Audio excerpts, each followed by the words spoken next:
teknologi yang dikembangkan di kampus ya di sekolah itu kepada masyarakat. Nah, saya kira tentunya pemerintah daerah ya dalam hal ini adalah Dinas Perikanan pun perlu ya bagaimana bidang budidaya laut ini bisa berkembang.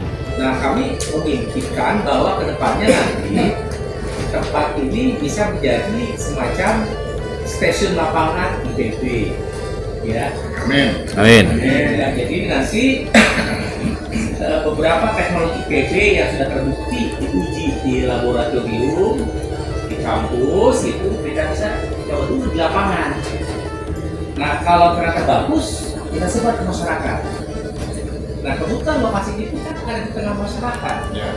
Dan Pak Adin kan bukan pengusaha Singapura. Pak Adin kan orang Indonesia yang kalau masyarakat datang ke sini pasti diterima lah ya, nggak diusir. Ya, ini pasti diterima. Kemudian juga nanti juga pegawainya kita berharap kalau nanti pegawainya sudah ada ya dari Pak Adin bisa langsung berhubungan dengan kami akan berupaya meningkatkan kapasitas pegawainya Pak Adin. Jadi nanti pegawainya Pak Adin juga bisa memberikan penjelasan kepada masyarakat. Ya. Nah, jadi kita berharap sebetulnya nanti masyarakat ini berkembang terus mengembangkan budaya laut. Nah, mungkin nanti Pak Adin juga bisa berperan sebagai ya pengumpul hasil menjual. Atau mungkin Pak Adin bisa berperan sebagai yang nanti menyebarkan benih, tapi benihnya yang unggul gitu. Jadi ini kita akan coba benih tadi itu kita tingkatkan kualitasnya atau mutunya, ya supaya nanti benih tadi itu sudah tahan banting, ya sudah beradaptasi dengan klasifikasi ini baru nanti pakai oleh masyarakat. Nah itu juga kita akan mengembangkan semacam istilah apa namanya kelembagaan ya. Jadi mengembangkan kapasitas sumber daya manusianya sekaligus mengembangkan kelembagaannya. Jadi nanti sebagai pengumpul, sebagai penyalur benih gitu. Karena nanti dia mantap, masyarakatnya juga mendapatkan manfaat, menjual hasil tidak sulit, kemudian juga mendapatkan benih unggul juga gampang. Kemudian tentunya juga ini berharap membantu ya Dinas Perikanan ya di dalam melaksanakan tugas-tugasnya. Tugas Dinas Perikanan kan membina masyarakat untuk berhasil di dalam budidaya ikan. Ya, oleh karena nanti ke depan kami berharap ya ada suatu komunikasi yang lancar antara IPB ya akademisi dengan Pak Adin ya bisnismen gitu, pebisnis dan pemerintah government ya istilahnya adalah ABG ya.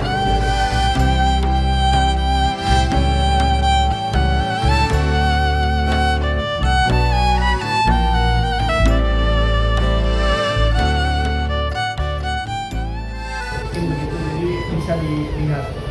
Memang kalau dari fasilitas memerlukan, kalau di pembelian ini memerlukan fasilitas yang sangat cukup banyak dan juga rumit, memerlukan energi atau listrik yang sangat besar.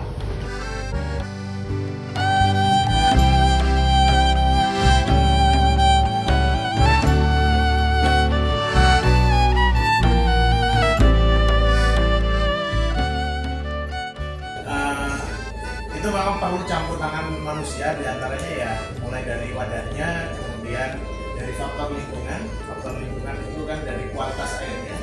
Biasanya kalau kita di lapangan karena dia open system ya kegiatan yang dilakukan itu cenderung campur tangan kita terhadap kualitas air itu lebih minimal, tapi lebih utamanya adalah pemilihan lokasi di awal. Jadi untuk kualitas air biasanya untuk kegiatan budidaya di laut itu kita pemilihan lokasinya di awal seperti apa sehingga memang ke depan ini kemungkinan berhasilnya tinggi.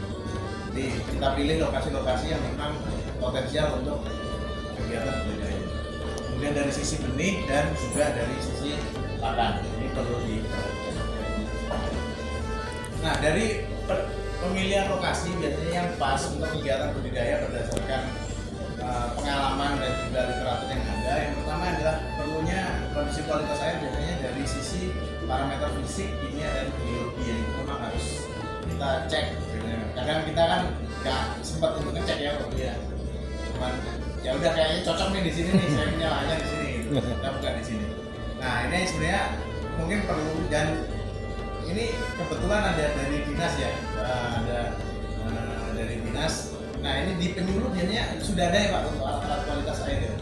Nah nanti mungkin dengan adanya kelompok yang sudah legalitasnya diurus sehingga bisa bekerja sama dengan penyuluh. Nanti penyuluh bisa membantu untuk misalkan melakukan pengukuran rutin di lokasi gitu, sehingga kita tahu kondisi kualitas air kita seperti apa, sehingga nanti bagaimana nih misalkan oh ini Pak di dalam Karamba ternyata DO-nya sudah terlalu rendah. Nah ini bagusnya Bapak rutin untuk mengganti jaring misalkan, karena ini situasinya sudah tidak bagus misalkan seperti itu. Jadi dengan adanya dinas juga bisa mensupport Bapak Ibu semua dalam kegiatan